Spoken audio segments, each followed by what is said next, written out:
Oh yeah, do not disturb all the things. I'm already disturbed. Did you notice that you're in iOS 14, you can have do not disturb set to when your device is locked, by the way? Yeah.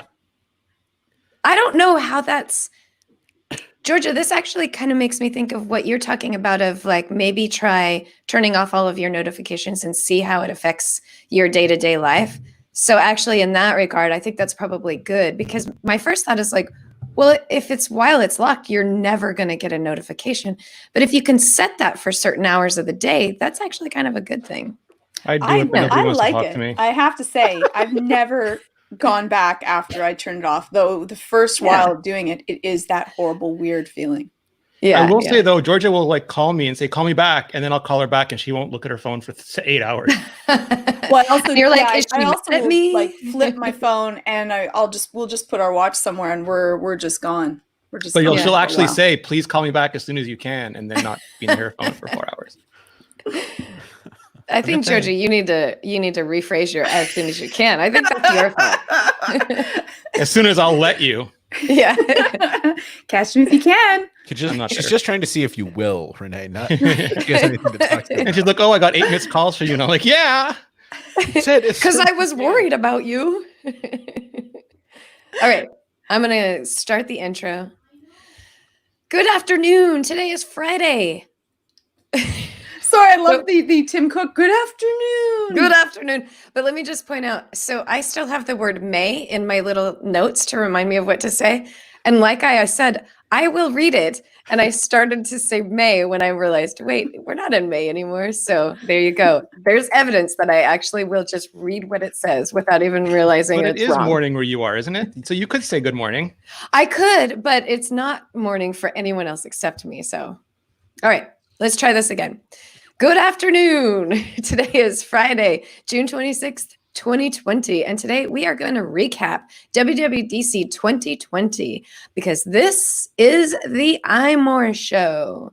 And joining us today, again, very special guest from Rene Ritchie from youtube.com/Rene Ritchie. Welcome back to the show one more time for a WW recap. I'm just still here. That's what Dub feels like. It's like Lori and I go to Dub, and then eventually we leave Dub, but there is no in between. We're just there the whole time. Yes. Yep. And also, of course, joining us this week to help relax us a little bit because we've had a very stressful week. Wonderful, but stressful is Georgia Dow of anxiety-videos.com. Welcome, Georgia. Hello. I'm happy you guys have survived. Well, I'm not sure we have. Okay. Ask me again next week. We might need to evaluate.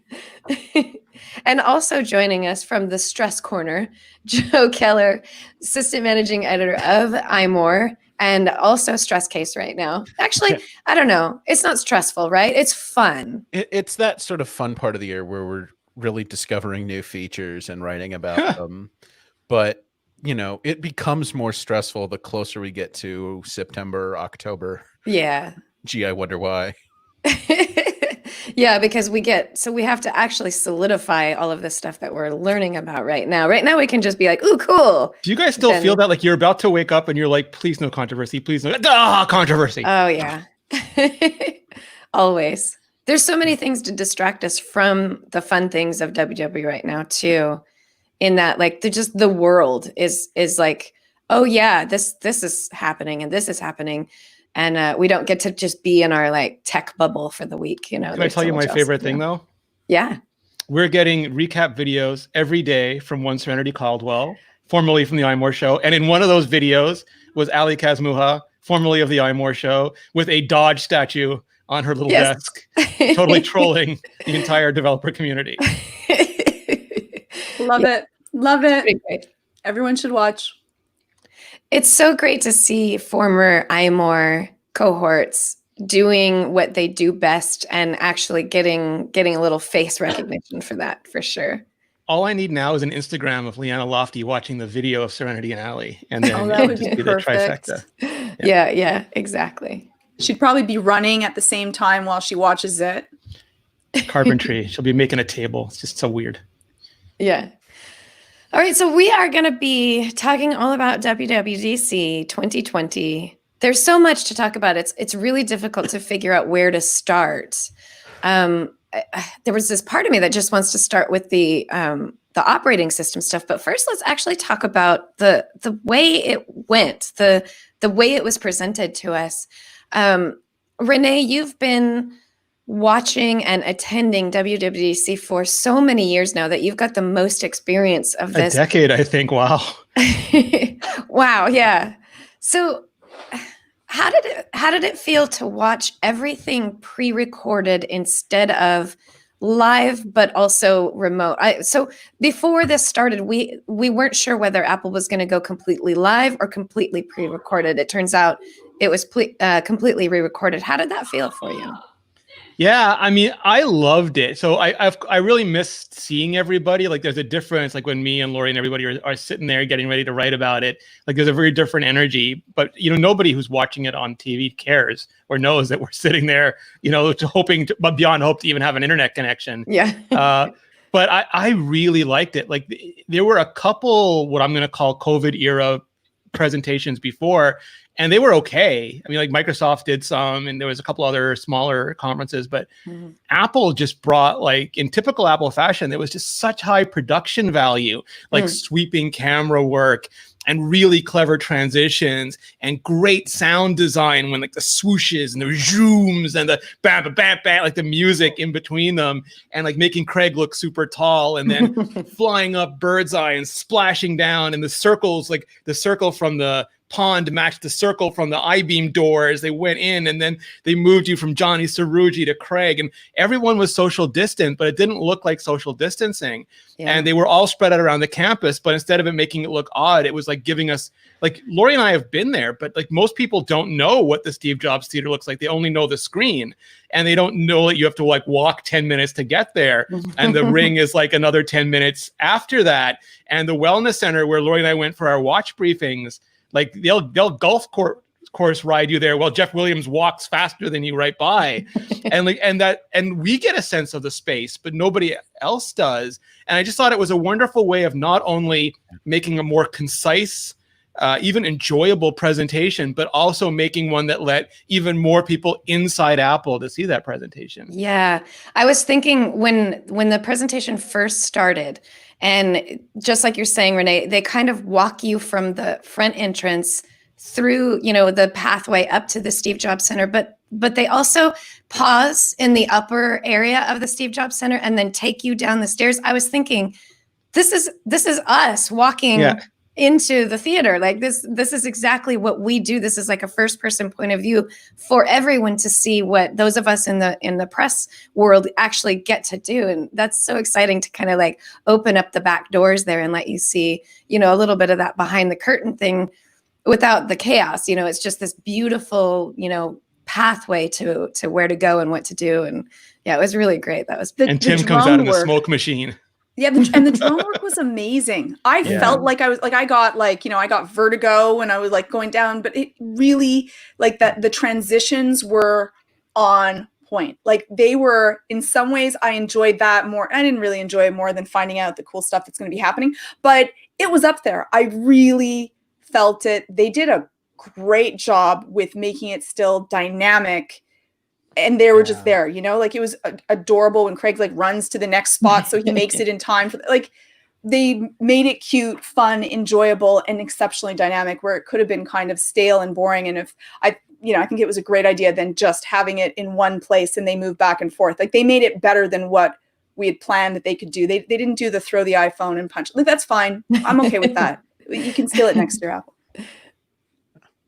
Yeah. I as someone who's never been to Cupertino personally, I really appreciated that whole look at the entire campus. And I was also struck by the sort of opening, the way that Tim Cook opened the keynote, sitting with his back to the auditorium, to the back to the chairs, almost as a way of saying, we miss you and we're very Yeah. And then they went right into social causes too. Like, they didn't start off with here's the Mac. They did Black Lives Matter, and they did social, everything like that a company Apple size doesn't have to do. And they've had a long history of doing this, so it doesn't come off as sort of like a gimmick. It comes off as, Tim Cook being that child of Robert Kennedy and Martin Luther King and era. You know, I thought it was really nice. Yeah, it was good. I think I didn't love the pre-recordedness of it. So on the one hand, I think what was great about it is that they were able to put in so much more information because they didn't have to pause for applause or worry about like demos not working. But I like it better live. And, you know, obviously they didn't do this because they wanted to do it. But if you say to me, would you rather it always be this pre-recorded way, or would you rather have a live keynote? I would rather have the live keynote, because when you're there, that energy means something, and it gets you really excited when, you know, Apple says something like, and now, you know, Apple Arcade supports Xbox adaptive controllers, and the crowd goes wild. You feel like this is important, and this is a moment that's going to change things for the future of Apple products. This one feature that the entire audience is cheering for.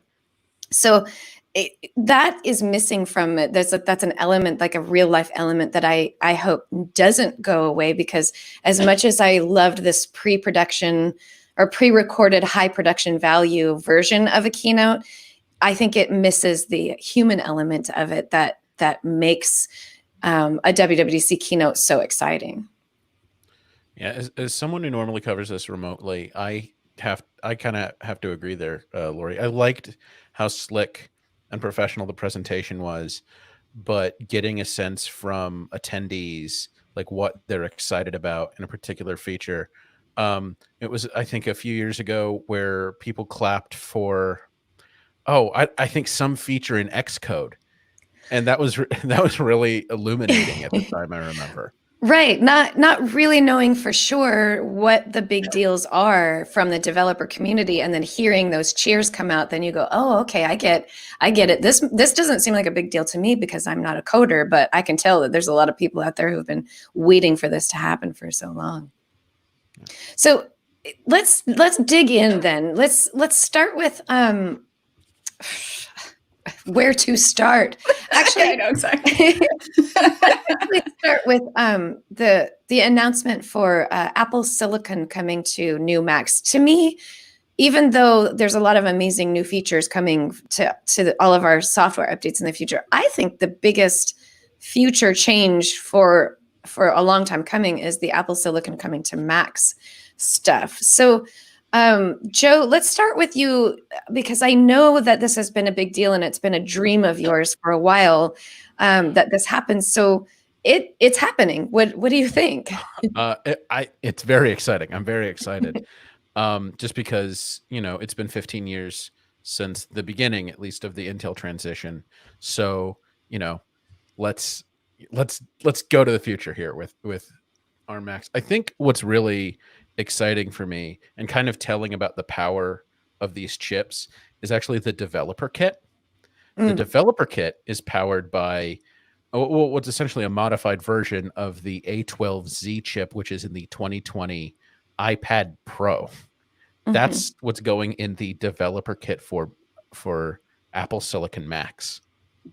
Which really points to the power of the iPad Pro, period. Yeah. And there, you know, the Mac developer kit has a RAM advantage, certainly, with 16 gigabytes. But, you know, it's fascinating that, you know, that's the platform that developers will first experiment with this new transition. And what Apple has said is that when Macs come out later this year, which, what did I say?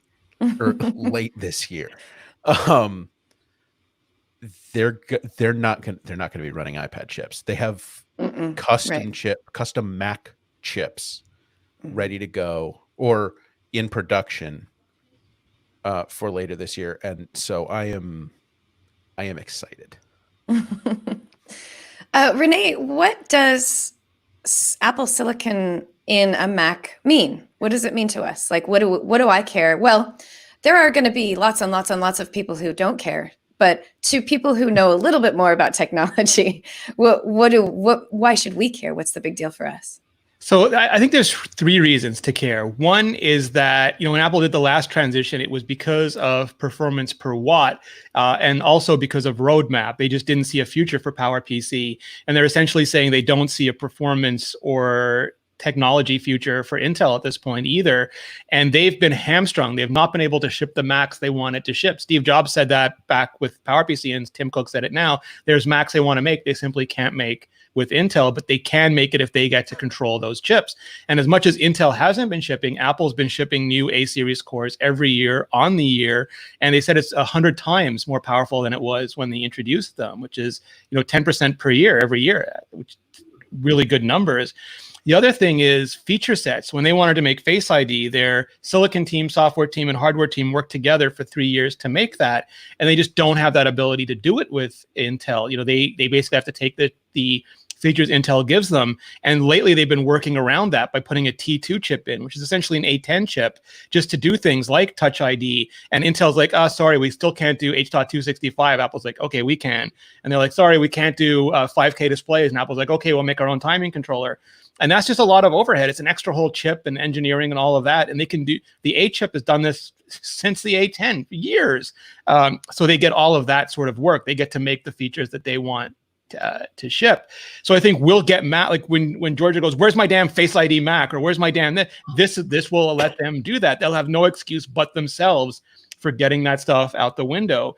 And lastly, there should be a lot of efficiency in this because they won't have to, Intel has industry famous markups for prices. And I'm not saying the price of Macs will go down. Apple has lots of other ways to spend that budget, but they will theoretically have, I think provably soon have, chips that are way more powerful, use way less heat. The reason that everyone complains about Macs being hot now is because Intel's throwing more cores in it because they haven't been able to die shrink. So if you look at, nobody complains that an iPad is too hot, and it's just as powerful as a Mac, and it's like 1/3 the size. So we should have a whole range of Macs that just perform better, are faster, are cooler, and have much longer battery life, and that's a huge win. Mm-hmm. Yeah. Georgia, there's a lot of people that are kind of scared about what a Apple Silicon, I keep wanting to say ARM, an Apple Silicon Mac means. There's people in the developer community that worry about what this means for their ability to develop apps that aren't necessarily going to be in the App Store.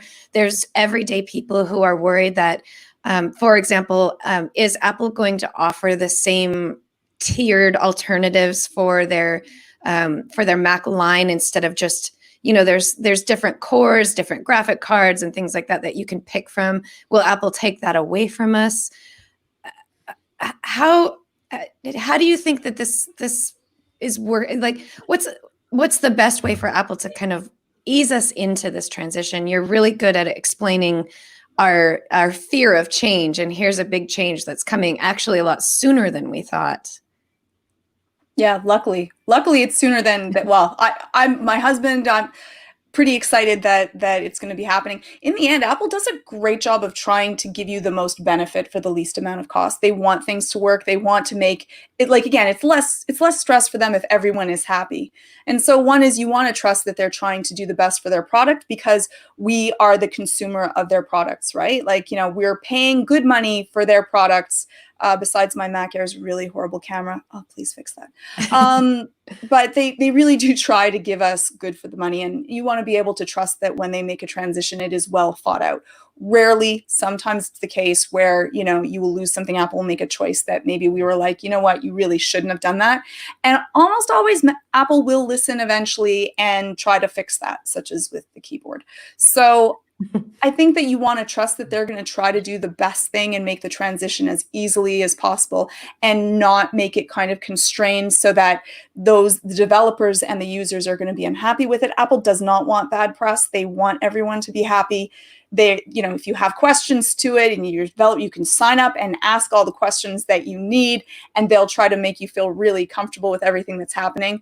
But again, for most people, they will not notice the difference. Like most of us, it's like if you say more battery life, people are like, yay, but will you really remember that that's happened? You'll just be happy that your computer is not off. When things work really well, it's invisible to us. Mm-hmm. It's only when things go wrong that people are then complaining and upset. And I'm assuming that they're going through this and they've made this thought out, very planned decision. Anything that Apple does that changes things is a big risk to Apple. So don't worry, they've already thought through everything that they can. And odds are you can trust that Apple's going to do probably a pretty good job. They've made mistakes. I'm not saying they're a perfect company, but they're small and rare. And so just another question though, we can't call it the Mac S. It's not that.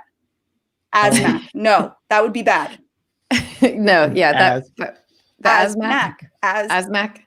It really sounded really wrong the first time. I did not. Yeah. That was. What about AS Mac? That doesn't sound good either. No, ASM, I don't know. no, that's on YouTube too much. So what are they going to call it? Because Apple Silicon, they're just calling it Apple Silicon. That's it. It's a lot of mouthful of.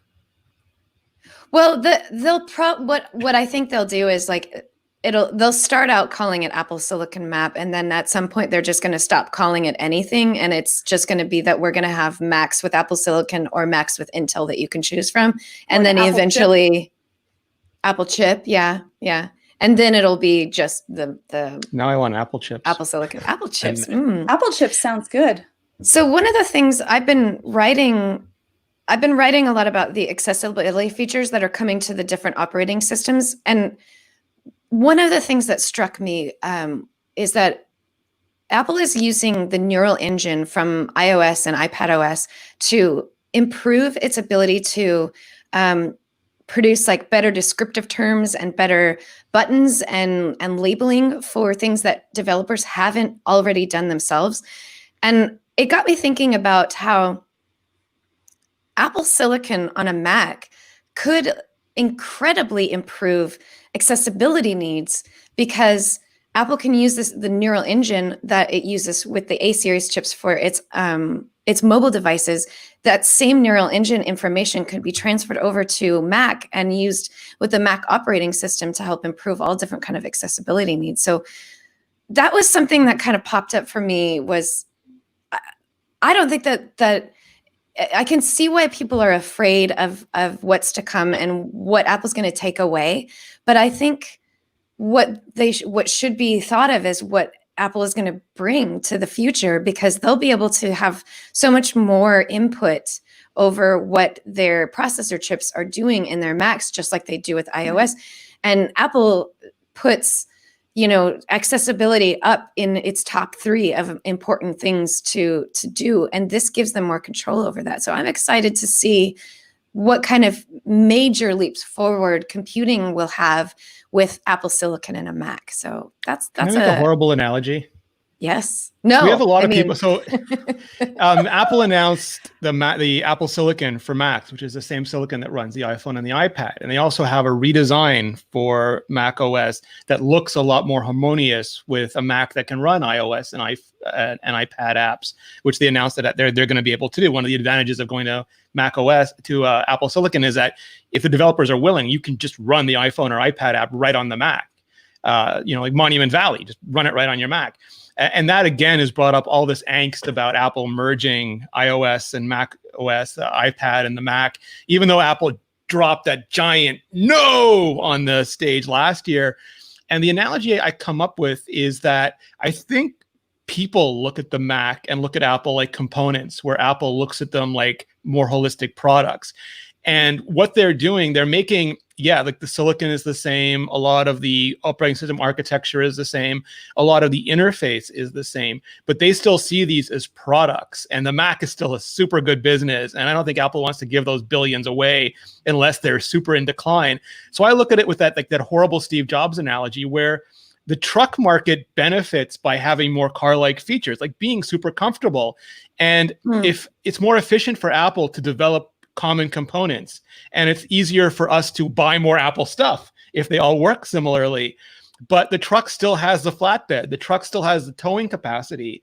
So it's sort of like, the parts are the same, but they're assembling those Lego bricks differently still. And I think that's where a lot of the confusion and conspiracy theories come from.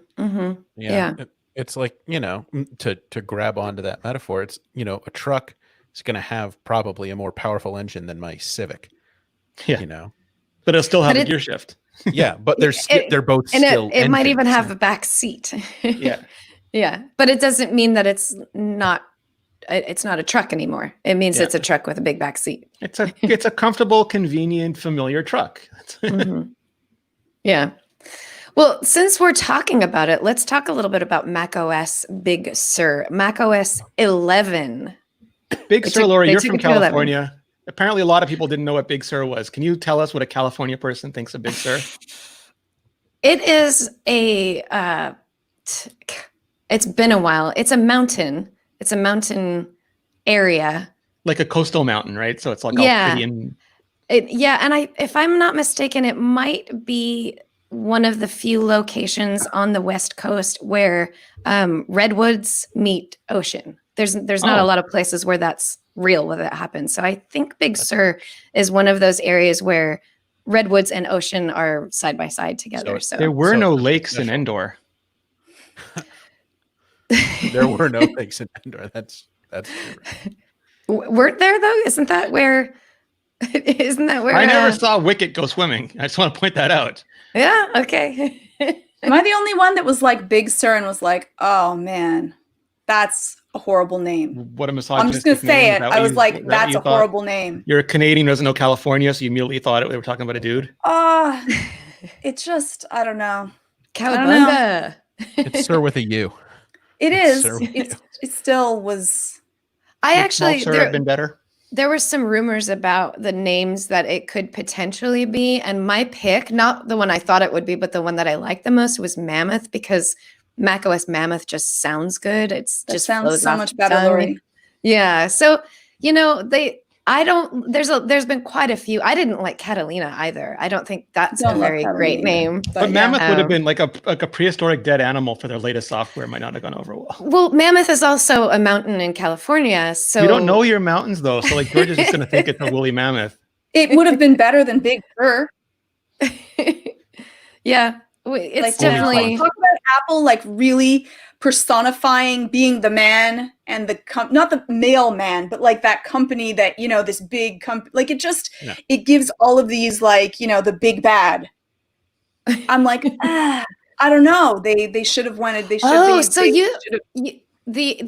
in your brain, it conjures up images of sort of like alpha something. Yeah. Oh. It just makes me feel like, we are the billion, $1 trillion company. I don't know. I was just like, don't love it. It's not friendly. Someone in the chat room, Renee in the chat room, says it sounds too much like Big Mac.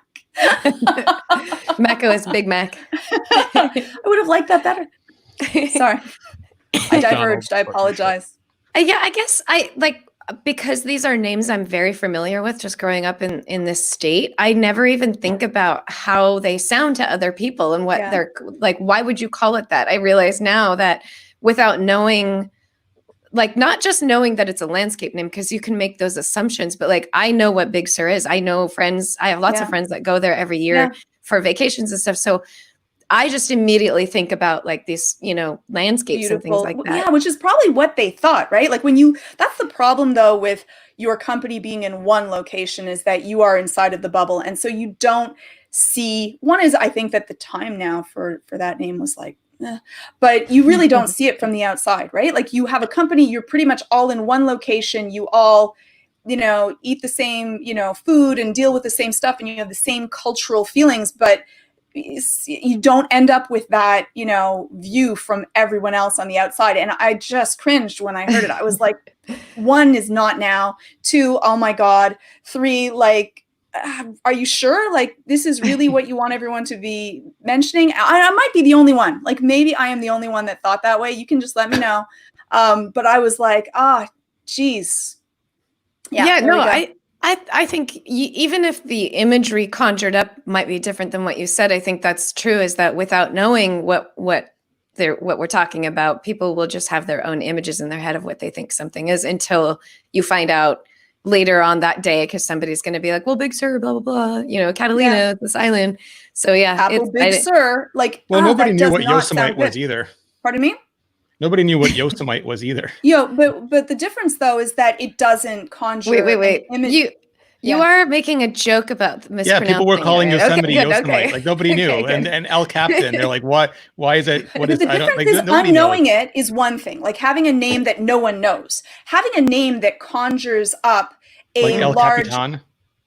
Right, because El Capitan to me conjures up like it's similar some sort too, of like right? But right Like Johnny now, Depp. the time, especially with people like, you know, the difference between like privatization of things that maybe shouldn't be privatized and regulation, like, I don't know. I just thought it was probably misinformed. And if there were more people that, you know, were outside of, they might have said, you know what? Maybe not this year. Maybe not this, maybe not now. Viper in the chat room says, laughing my ass off, no, the mailman. So He means laughing his Apple Silicon off, by the way. Oh yeah, of course. Of course. so LMASO is what it should be. So in addition to the naming scheme that Georgia hates and will hate for the next year,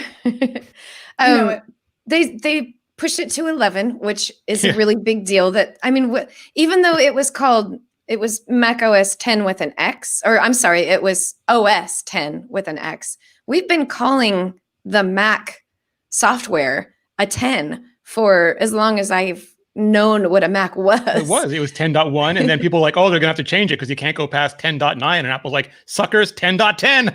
Right. And there was so many like classic Mac people like, no, you can't do that, it's a single digit increment. And they're like, 10.14, 10.15. Yeah, we're gonna get to 10.100 soon.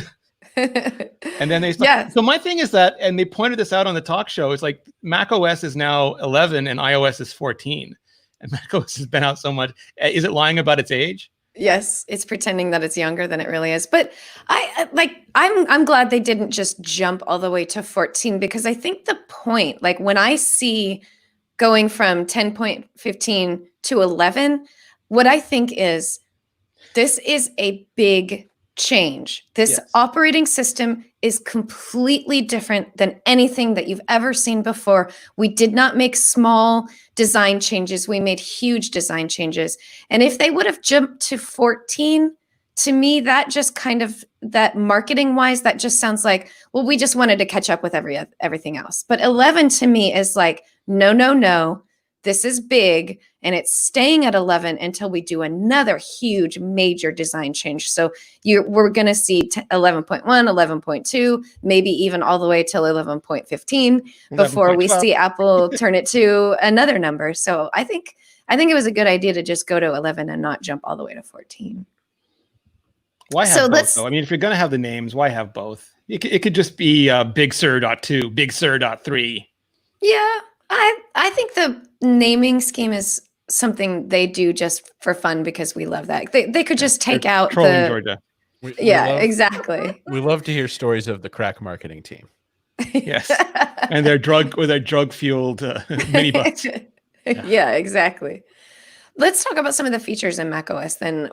Okay, so first of all, it looks totally different. And by that I mean the user interface design language has been rounded, softened, flattened. These are the words that come to mind. Brightened up. It reminds me of when Apple had moved first. Was it iOS 7 or? Yes. 7. Flat.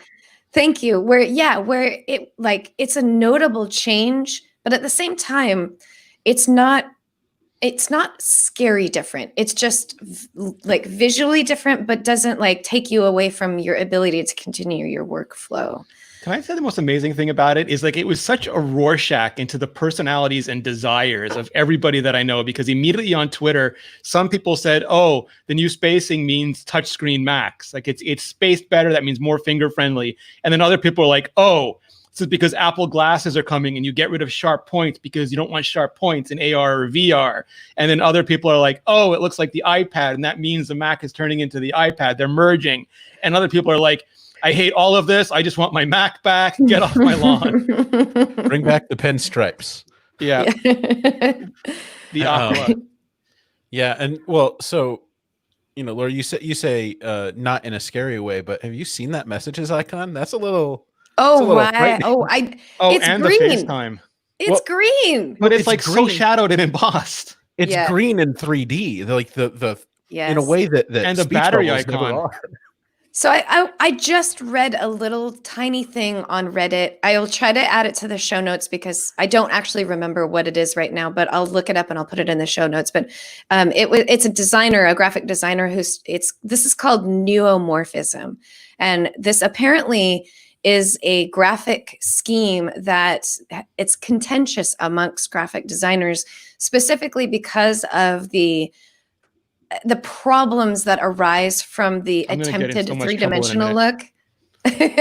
And having those shadows and how there's a lot of back and forth as to whether or not that we're ready for this kind of graphic design. So Renee, go ahead. Yeah, so there is a mini rant on neomorphism. So first of all, it's they talk about skeuomorphism, and Scott Forstall was really clear in his interview. They just called it photorealism. They just wanted things to look like things so that humans could relate to them.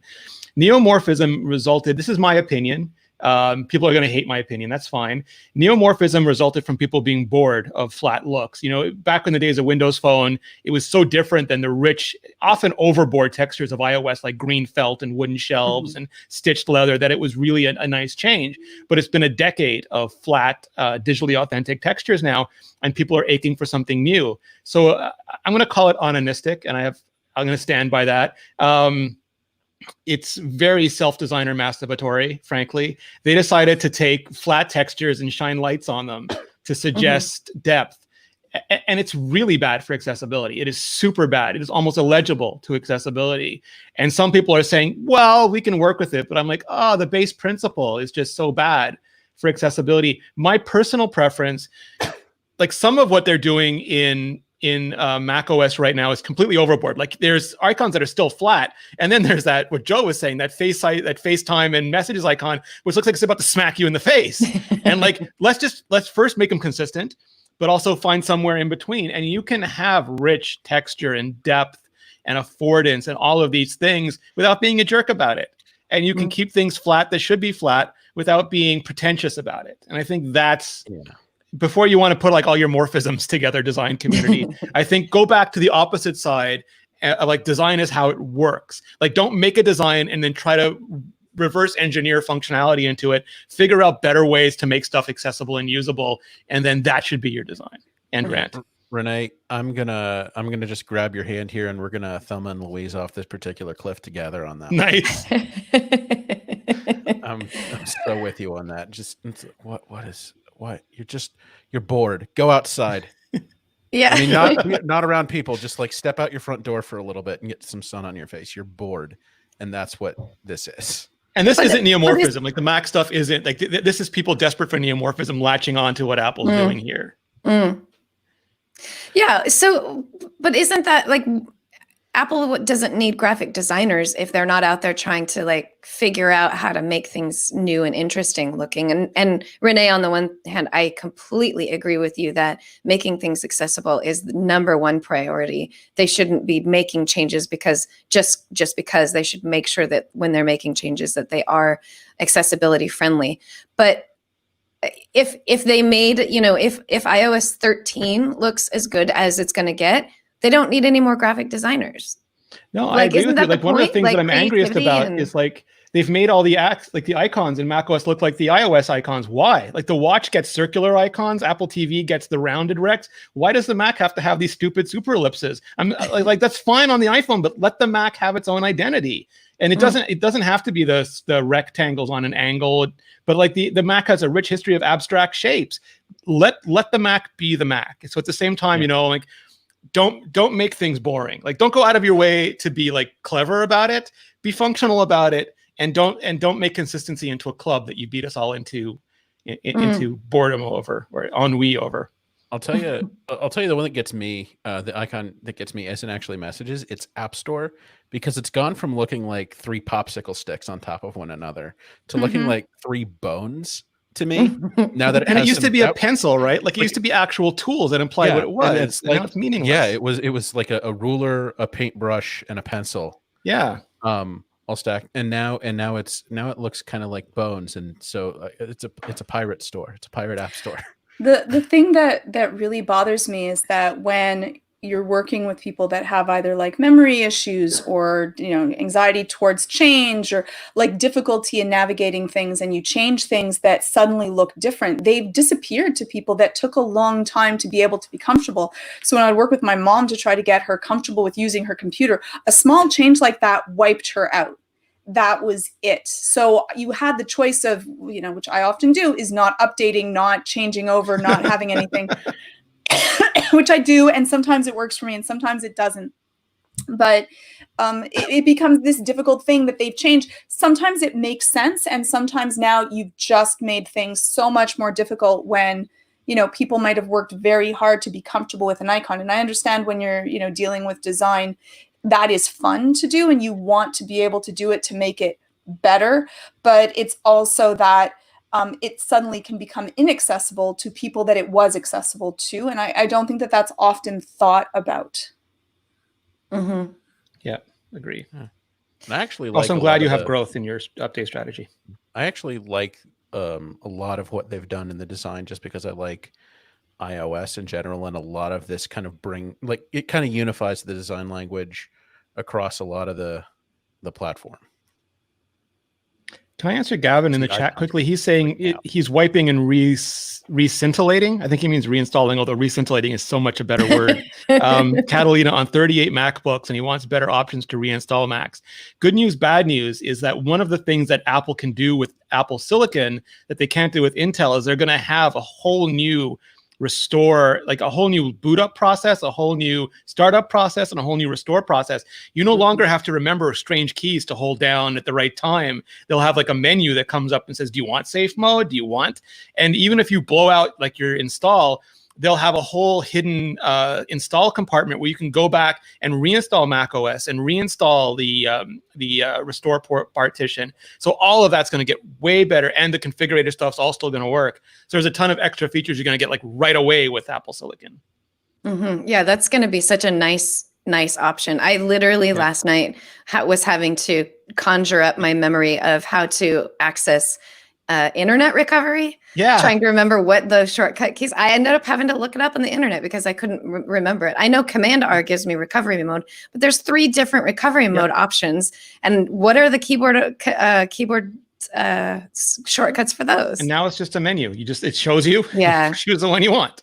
And there's actually there's like a dozen startup features that are on Mac, but that you just need to know the shortcut keyboards for them. And so this menu is going to make it so that you don't have to try to memorize that or anything. There's things that people don't even, a lot of this stuff is troubleshooting things that you and I, unless we really know how to use a computer, we shouldn't even be messing with them.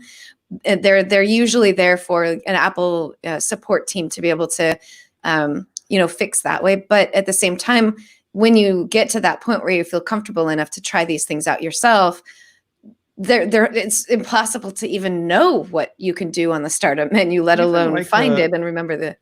Like on the phone with Apple Care, and they try to tell you to do these things, and and they're like, "Oh, I missed it again. Oh, I did the wrong. Oh, it didn't work." Now it's just like press this button, and now press that button. Right. It's going to save them a ton of time too. You don't have to have like the dexterity on your keys to hold down those 3 or 4 buttons all at once. It says any key to continue, but there's no any key on my keyboard. Yeah, what's the any key? Yeah. And Gavin, I know that you are definitely just referring to the fact that you just generally want that option to be easier. But if you didn't know this already, you can have a flash drive with a boot. You can boot macOS onto a flash drive and then plug that into each one of those MacBooks. So I don't know if that was something that you were worried about, but you don't have to go down to each computer and download and then install. You can actually just bring the download with you to each of those 38s. You probably already knew that, but just in case.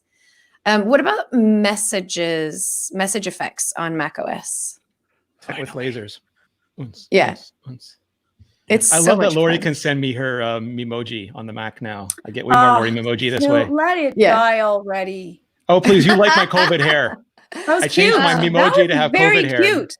But Georgia, weren't you the one that first told us all about Bitmoji, and now you're over Memoji? I like Bitmoji. I think that they're cute, but like really, like Like we had them talk about how Siri's gonna be smarter, and I don't know what that meant. She wants the Bitmoji engineers to work on Siri. Just shut up and work on Siri. Yeah, I'm like, I got really? it. Like, let's like out of all the stuff that you can show up, this is something that you're like let it die is my thought. It's cute, but couldn't, like, I don't know. I get that they want to like young, hip, and fun, and but I don't know. I never use it. I never would. It's like cute as a something, but I don't know. Like, I don't know.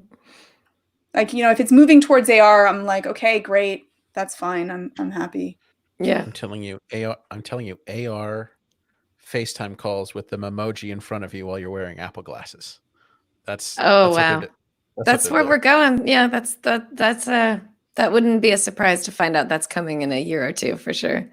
What other the AR big stuff features? blew my mind this year. Did you guys see some of the AR kit stuff? Like there was some stuff that was just progressive. Like you can put like a video texture now on things. So you could like theoretically one day with your AR glasses have a giant full screen television set you're watching. But they were showing some clips of like it can pull map data. So like all you see is this map data streaming around, and you can put AR objects in other locations. And like I just want to put King Kong on the Empire State Building so badly. But it also has like it can pull down the data and figure out where you are, what direction you are, all your photos where they are in space and time. And it just the AR, they didn't talk almost at all about the AR Kit 4 stuff, and it looks like it's going to blow Russell Hawley's head off. Yeah. I haven't actually had the opportunity to watch the AR Kit sessions, but it's on my list. It looks so exciting. What other big features that were announced that we can talk about? There's so much going on that I forget. I have one for Georgia. I have one that's going to, so I want to see if Georgia agrees with me. So Apple is now making ad blocking, like tracker blocking default, and you can press a tattletale button and see all the trackers. And I love that so much, but like a bunch of people are writing articles saying it's Apple versus the ad industry. And these are not people who championed the ad industry before. Like these people were writing about how horrible the ad industry was. So my thing is, all this is disclosure and consent. Like they're disclosing the trackers and you can choose to allow them. And the only way people will be upset about this is if their business model was contingent on you not knowing what they were doing. And I don't think any company, even ad companies, don't want to be proud of their business models, do they? And if this elicits change, like with the old, like last year they were shaming Bluetooth, like all these apps were suddenly asking for Bluetooth. You're like, why? And this year they're making you show clipboard, and suddenly TikTok is reading our clipboard every 3 seconds. And therefore I see this as a huge positive. Like it is tattletaling, but it's making them clean up their behavior. Name and shame. I love it. I love it. I'm so happy that you know, a whole bunch of apps got called out. It wasn't just TikTok, but like TikTok already, like copying your clipboard, like how do you need that, right? And they have to make up some horrible lame excuse and then say that they were dealing with it. I think that that's wonderful. I think that should have been, like, I was kind of like, why hasn't this been happening before? Like this should have been something. I should know everything that's going somewhere else from my phone. Always. I want to know all of it. Is Google is tracking my location when the maps are not open. I want to know. I want to know where. I want to know if it's snooping through my phone to see all of the other stuff. I think that should be what it does for everything. So I'm really happy about it. I think that that's a huge plus that I think most people will not notice. I think that this is Apple doing something that really shows that they care about privacy and what's happening with your phone. And I think that was amazing. I think it's a really good one. My other one is that now when you get a phone call, the person that's calling you does not hold your screen hostage for the entire time that they're calling, where I have to then make the choice of, with Rene nodding, like, Georgia does this to me all the time. No, there's two things. Like, I know now she's going to play Candy Crush while talking to me, but also I was one of those people who I'd be about to press something, the phone interface would come up and I'd hang up because the icon I was tapping was right where that stupid button came in. Yeah, It's horrible. Like, really, that they took this long to have this happen is... You know, I'm so happy. Like that was way too long. And for people who are concerned, you can pull, like if you pull down, you get the old interface, because some people are like, oh, but I want the options to reply with a text. It's all like they didn't take anything away. It just comes up small to start. Yeah. And you can, like if you're Georgia, you can flick it away and hang up on me. That's fine. But otherwise you can pull it down and you get whatever you had in the old screen. Yeah. Yeah. I think that that's wonderful. I also like the widgets of to-do list, and it's going to be time sensitive, and you can have different ones at different times of the day. Like there's some really cool, innovative stuff. Like I've missed having my to-do list always on when I used to. Was one of the reasons that I actually hacked my phone, was to have a to-do list that was kind of always there, that I could know what my. Joe's entire home screen is shortcuts now. Well, so yeah. About that. Yeah, I've got that the Siri suggestion widget. I have maybe 4 actual apps now on my home screen. Yep. And the rest. No, I've done that too. Widgets. Yeah. So tell me. So by the way, we have moved away from macOS Big Sur, Sorry. and we are now talking about iOS 14. I'm leaving soon, so I gave it all. I apologize. No, yeah, They have so the widgets too. Everyone has the widgets now. The watch complications have taken over the widget world. Right. Yeah. This is good because we're going with the flow. So, but I just, in case anybody's wondering about the what complications happened? and hijacked. Sorry. So Joe, talk a little bit about what you mean by the Siri suggestion widget, because this just came to light today. We just discovered this as one of the widget options today. What's up with that? You just discovered it as one of the. Well, I just discovered it today. Yes, that's true. But yeah, so Siri suggestions has been a widget in the Today view since there was this modern Today view that we've got. And what is Siri suggestions, just in case somebody doesn't know?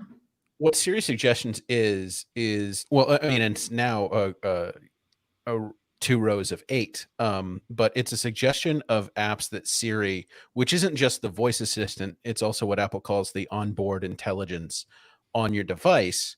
It's what Siri thinks you might want to use at any particular moment. And it was in the Today bar before, right? Like you just have to swipe over exactly. to get to it. Yeah. And in the Today bar, because widgets work differently, you could have it as like a thin bar of 4 suggested apps or a wider bar of 8 suggested apps. And it's now that sort of wider bar of 8 suggested apps. And what's kind of magical about it is it learns as you use different apps on your system. So, it knows if I go to Overcast to listen to a podcast during a particular time of day. Georgia. Oh, she keeps taking over my phone. I have the suggested apps right underneath the photo, and you can't even tell they're suggested apps, and they're almost always right. Yeah. Wow. No, that's really cool. it's right on. It is what's really impressive. And what I really like about the widget is, so there are improvements I personally would make to it if I had the engineering ability and worked at Apple. But one of the cooler bits is, so for most widgets, the only thing you can really do with them is look at them, tap them to enter their respective app, or get rid of them. And why do they hate James Thompson, Joe? Why don't they want any more calculator app widgets? Because he's putting them to shame. His widget really putting them to shame. And that's my guess. But yeah, the thing about the Siri suggestion thing is, while you can't get the standard set of contextual menu options when you long press an icon, what you can do is you can ask the widget not to show you a particular app anymore. Like if I never need it to rotate to, the Apple Podcasts app because I use Overcast, I can long press on that particular icon and say, don't suggest this anymore. And it won't. That's so fun. I hope that sticks around. That sounds like a really great feature. I have to add that one. I didn't even try that one, so I didn't realize it. But so let's talk about this whole home screen widget thing. I know, Georgia, you don't have much time, so I'll try to be quick about it because I think you're going to have a lot of fun with this. Apple really did open up the home screen. So the only thing left that they didn't do is all of the widgets still kind of like naturally flow to the left. Is it? Yeah. Yeah. So you don't get to just place one here and place another one there and place another one there. They all line up in one direction. But you can hide home screens. You can make one page that is nothing but widgets, and that's it, nothing but widgets, and then hide all of the other home screens. You can have 2 pages of nothing but widgets. You can have one page that's nothing but photos widgets. if you want to do that, anything that you want, and then hide everything that you don't want appearing right then and there, and then change that screen later in the day. Georgia, this is a really robust home screen experience, more than I think. I don't really know the Android operating system that well, but some of the additional options that you get with iOS 14, I think, are even better than the options that you get with widgets on Android. Yeah, I agree. And it's people will, like, some people will be upset that the customization took this long and that it's still not exactly where you want it to be. But I think that this allows you to, it's now your home screen. You can kind of make it with what you want. It can help you out the way that you want to. You can be able to, like, I love, like, it just sounds also for me to be so much fun to be able to think about what you want, when you would like it, and you can deal with the layout. I was really excited because I'm like, oh, I won't have to surf around or open this up or be able to, I can have that all ready for me depending on, this is my work screen, because usually at this time Yes. I'm at work and these are the things that I'm going to need. And these are the things that I need for, you know, bedtime routine or getting this done. Or I think it's really exciting. I think people are going to be like overwhelmingly happy with the experience. Mm-hmm. Yeah, definitely. Joe, what about the organization aspect of it? You know, for example, the fact that you can, you know, have during the daytime, you can have your home screen be nothing but work apps, and at nighttime you can have them be nothing but entertainment apps. Yeah, I think it's really interesting. One of the more interesting widgets that they've included is Smart Stack. Yes. And Smart Stack is supposed to sort of learn when and possibly where you want to see certain widgets. And that, I think, you know, we'll see how that evolves over the course of the summer, for those of us who are actually using iOS 14. But yeah, I think that might be, in terms of organization, the Uber widget. You know, so you don't have to stress over where, you know, what goes on here and what apps is this widget gonna force away, but I really want it on my home screen. No, you can just put it all in one and just cycle through them. And you know, I think they've done a really slick first implementation of home screen widgets. Yeah. Yeah. So trying to there's think out. there's still so much more to talk about with iOS 14, but for time's sake, let's jump over to iPadOS 14. There's only a couple of big features coming, but Rene, tell me a little bit about Scribble. That, to me, is probably the biggest feature addition for iPadOS. You can correct me if I'm wrong, if you find another feature that's actually bigger and better, but Scribble, talk about Scribble a little bit. What does it mean? How does it work? Is it good? Yeah, I think it is the biggest feature. And I think that's partially because of, like, in any other year, cursor and trackpad support would probably have waited for WWDC, but Apple sort of snuck that all cash-like out in March with the new iPad. So some people think that means the iPad got short shift at WWDC, but it certainly hasn't gotten short shift this year when you look at it. But I think you're right. And then the cool thing about Scribble is that I have so many thoughts about this. I'm going to keep them concise. It's not just OCR. Like, I think some people thought Apple was going to do OCR, or it was going to be a joke like the Newton was, you know, where Doonesbury makes fun of it for months. But they're doing neural network, machine learning, and like, my handwriting is terrible. I can barely fill out a checkbook anymore, and it recognizes it fine. And it's so clever how they did it. Like, they have machine learning models for handwriting, and they try to get as many samples as they can, but they realized, like, most people don't handwrite URLs, so they're not going to be able to get a lot of samples. So they created another neural network to generate different handwriting of URLs and for other things that people don't write very often. And then the other model learns based on what the first model is doing. And they don't, it's not like on-device learning. It's not getting better and better at recognizing your handwriting on your particular iPad, but it's getting better and better at recognizing handwriting in general. And that means Apple can do things like recognize a word that you wrote and treat it like a word and understand the letters in there and let you copy and paste them as text, but also do things like let you circle text and realize you're not circling the smiley face next to it. You only really want the text, or let you scratch out text or circle it to select it.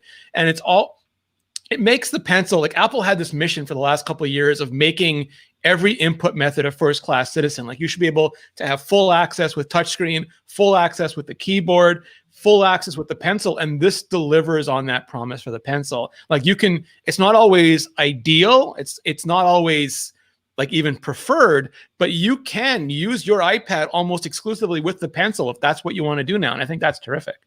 Oh, yeah. That's what makes the iPad now, because the Mac has a keyboard and the iPhone has a touch screen, but like this is all just iPad only.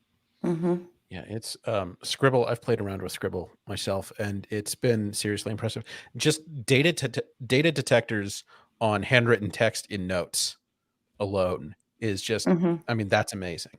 But one of the more impressive bits for this beta to me is that Scribble already works with third-party apps. It's just anything that uses a standard iOS text field. Right. Yeah. Even, using the internet, even, if you were going to not just add a URL in Safari, but if you were going to fill out your, financial information form, in your taxes at H&R Block, like it works with all text fields, which is super impressive. Like that, it's amazing that Apple Pencil has that kind of ability. And this is from the operating system, not from the pencil itself. It's pretty impressive for sure. Yeah, one of the things I realized is that Scribble could theoretically single-handedly revive the practice of writing handwritten love notes to your significant other, with the additional loving practice of not making them suffer through your terrible handwriting. So you just handwrite the email and then you send it, but it sends as text. Right. So they can actually. But you wrote it with your own handwriting. Exactly. They just don't have to read it in your handwriting. Which that is a real mark of love, I think. Yeah. All right. So quickly, let's move on to watchOS. Let's talk about watch face sharing and complication customizations. Rene, did you get a chance to watch the developer session on customizing complications?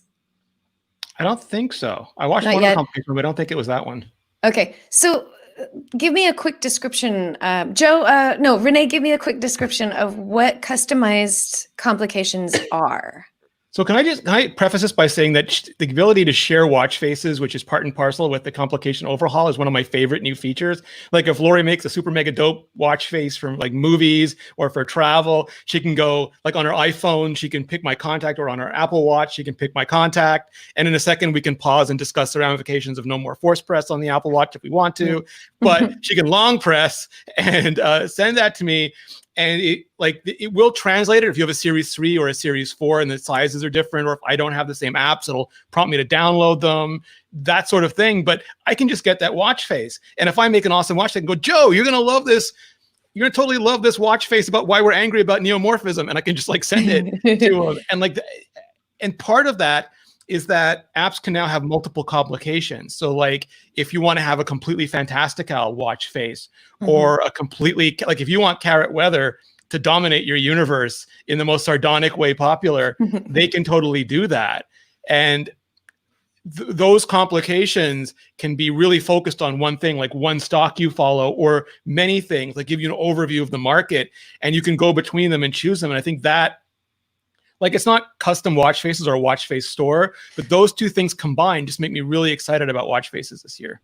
Now, Rene, correct me if I'm wrong. The way it is now with watchOS 6 and how it has been previously is right now developers have, they can have theoretically multiple complications for their particular app, not necessarily on the watch face, but yes, the issue that watchOS 7 is kind of solving is previously you have a small complication and maybe a medium complication and maybe a large one, but you have one of each. Yes. What watchOS 7 does is you can have multiple small or multiple medium, know.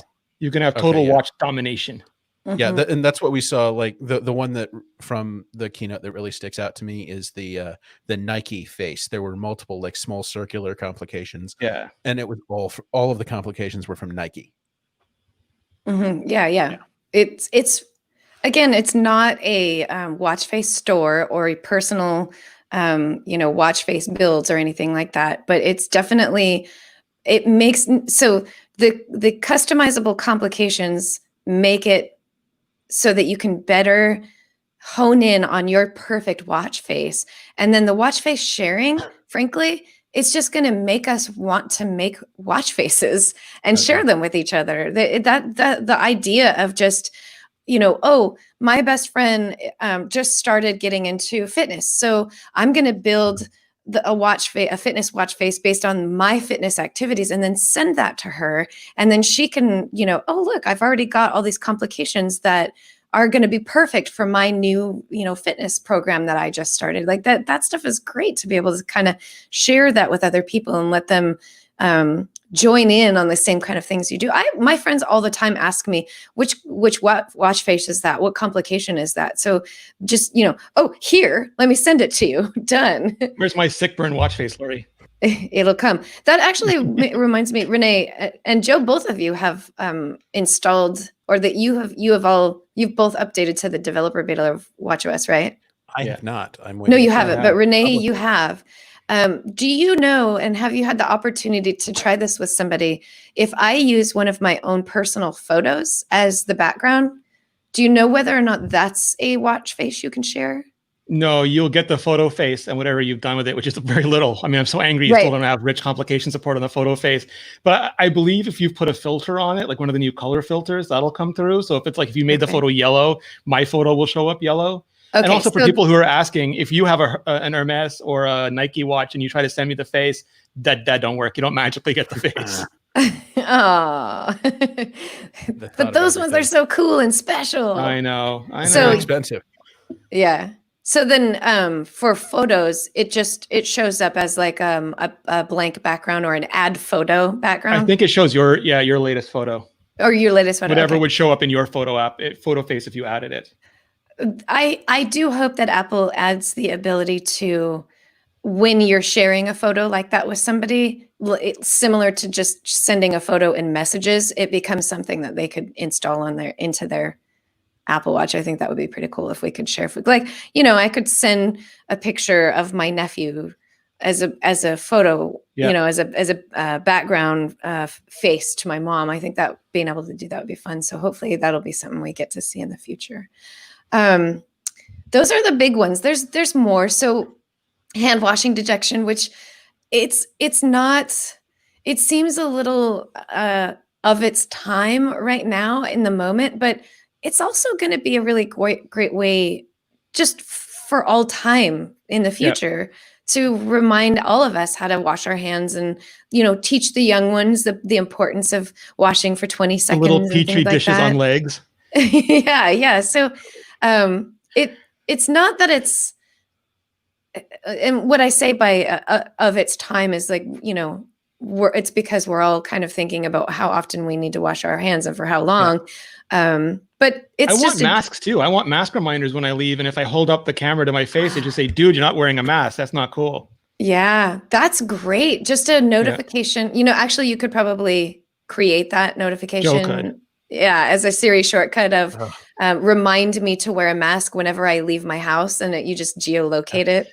Yeah. I had Matt Castellini make me a shortcut where when I come home where I double tap the back, it plays the Imperial March. Nice. That's pretty good. I like that one. Need a soundtrack. There's a couple of things in the comments. I'm not going to be honest. It kicks in. I'm never going to get that right. I apologize. Finally, picture-in-picture on iPhone. And also wants to know dark sky features in the weather app, US only. You are getting dark sky, which is hyper-local weather, but it's US only right now. And it doesn't look like dark sky. It's its own interface. It's the feature, not the app. Yeah. Exactly. The upcoming, I find that the upcoming precipitation, like little graph that they have is like an Apple interpretation of the dark sky graph. So I can see the sort of design lineage, but it is definitely an Apple design. Yeah. Still good to have there. As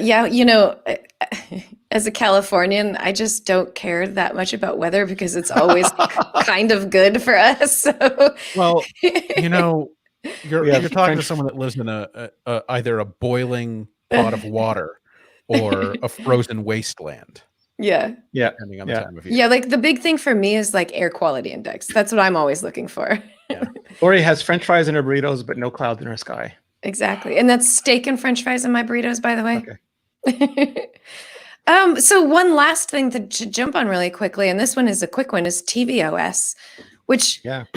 didn't get a whole lot. It's in fact we at iMore like to write our articles once we get all of the features out on our one big everything that you need to know about this operating system. We like to go back and pick some of our favorites and talk about them as being, these are our favorites or these are important. I couldn't write one for tvOS because there weren't enough features to actually call out, though we are learning about some new little features coming out that weren't announced. So really quickly, multi-user support for Apple Arcade. This is something that was very frustratingly left out of tvOS 13. In tvOS 13, we got multi-user profiles. So dad and daughter, for example, could have different profiles, which meant that when dad is watching TV, he'll get all these movie and music recommendations. And when daughter is watching, she gets a completely different set of movie and music recommendations. But guess what? When dad was playing Apple Arcade, he had to sign out of Apple Arcade, and then daughter had to sign in to Apple or with her Apple ID on her own profile. They weren't separated. It's a very frustrating experience. That has changed. So you can on your profile be signed into your own Apple Arcade. So that's going to be huge for the gaming families out there that have experienced frustration with that kind of I can't play my game until dad signs out or I sign dad out or something like that. Along those lines, Ali Kazmuha's team shipped the all-new, much better Game Center. So now you have like much better, richer profiles, suggested friends, persistent access to it, better multiplayer. It's in the App Store. So if I go to the App Store, I can see, oh, Lori's playing this game. I want to play it too. Or, oh my God, she's too good at this game. I don't want her to even know that I play it. I love that they're bringing a lot of those Game Center features back. We had a lot of this stuff a few years ago, and then Game Center sort of got folded into the background, and it was still there. Just your ability to access and see what was there was harder or not there at all. So I like that they're bringing a lot of that stuff back to us so that we can really be more socially engaging with our Game Center stuff. So that's cool. We're also getting Xbox Elite 2 and Xbox Adaptive Controller support. And let me just call attention to the Adaptive Controller support, which I think is absolutely huge. One of the things that I've heard from the accessibility community is specifically the Xbox Adaptive Controller is eons above all other gaming adaptive controllers out there. There's something about it that is really fantastic for customizing what your needs depending on how you need to game. So the fact that this is coming to not just Apple Arcade, but to Apple TV. So it can be used with all gaming that you use with Apple TV. And I don't know anyone who owns the controller yet to find this out, but hopefully we can dig in and find out. Maybe Jez does. Does Jez have one? I think he knows somebody who has one. I'm not sure if he has one specifically, but we can contact him and try to. That's Jez Corden, who is one of our co-workers, one of our cohorts who writes for Windows Central. So has been doing the Xbox thing all along, but we can definitely find that out. What I want to know is hopefully just like the way Xbox controllers and PlayStation controllers were announced last year, they didn't mention that it was also for iOS 14 and iPadOS, and I would love to find out that Xbox controllers are actually going to be usable with all of the operating systems. Oh yeah, they are.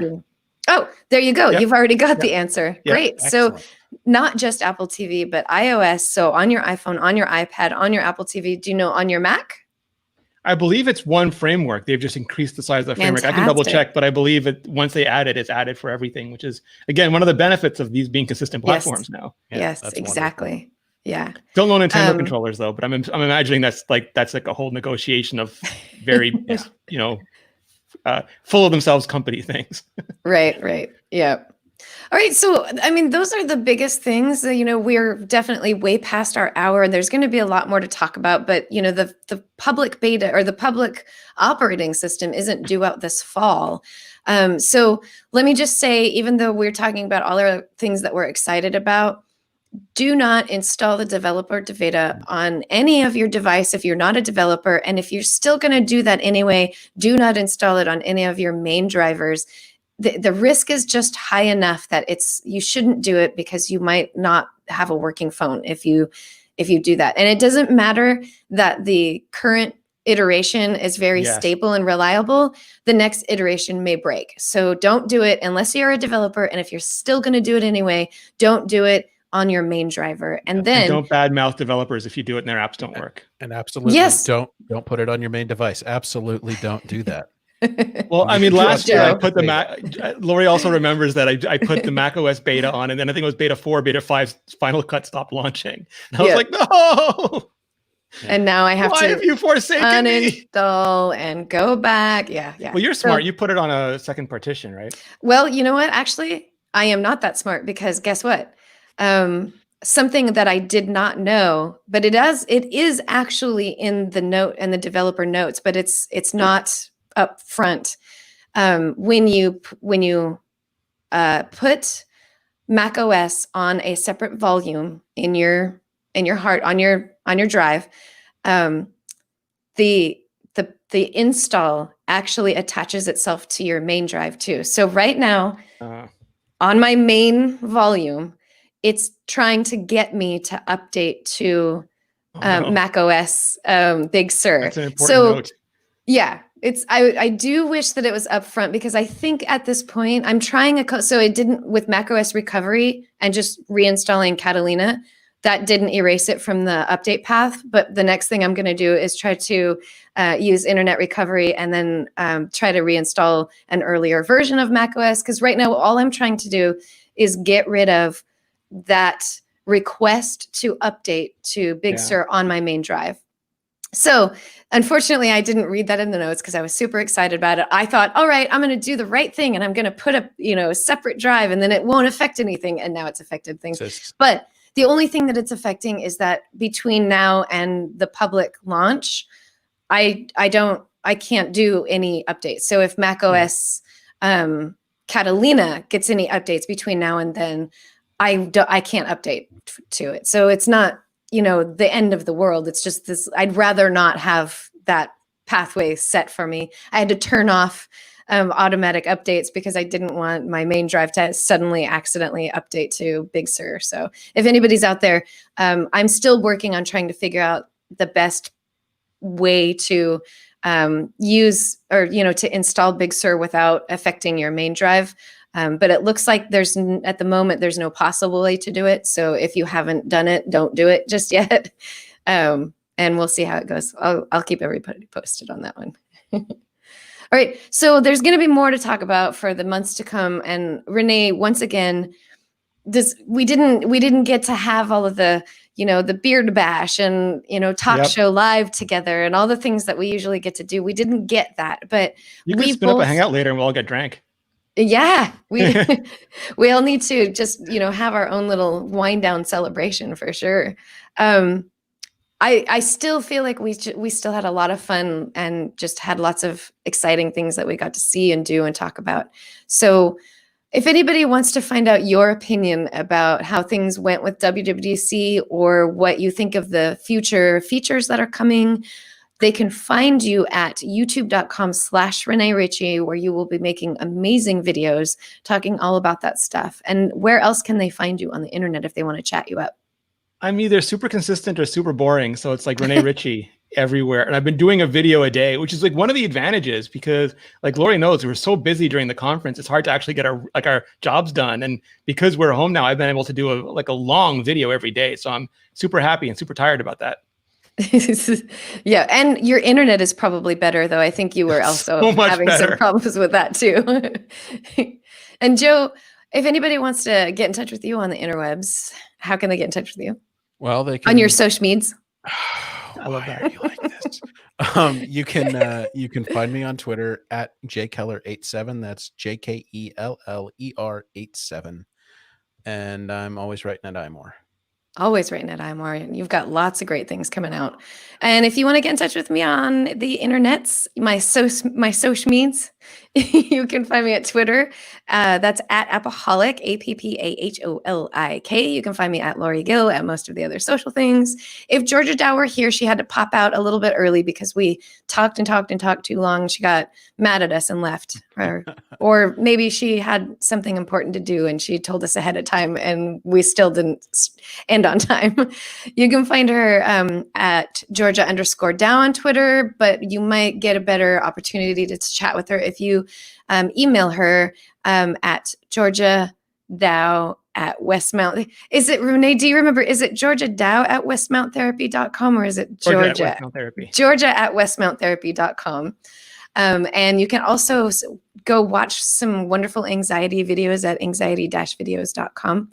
And thank you all for listening. It was really great. This has been a very exciting week, and there's so much to talk about that I could go on forever, but I'll try to end now. Thanks to Jim Metzendorf for all of the wonderful things that you do to make us sound good. You just make us golden. There's just no question about that. Thanks to everybody who joined us today live. You guys were very active in talking today. Had lots of fun things to say. Keep it up. We do meet here every Friday at, if we're on time, 1 p.m. Eastern. If we're not on time, you could probably just wait around to see what we say on Twitter and we'll tell you when it's later. If it's later, it's usually just an hour later. So it's either 1 p.m. Eastern time or 2 p.m. Eastern time, but it's almost always 1 p.m. lately. So we've been good about that. And if to everyone who's listening, not live, if you're listening later today or tomorrow or next week, thank you. We love it. We love having you listen to us. And please feel free to hit us up on the social meets and say hi and let us know what you want to hear us talk about. If you liked what we said or if you didn't like what we said, we love that too. So everybody have a great weekend because this is the iMore show. Is that a good way to end it? Yes. Because this was the iMore show. Lori out.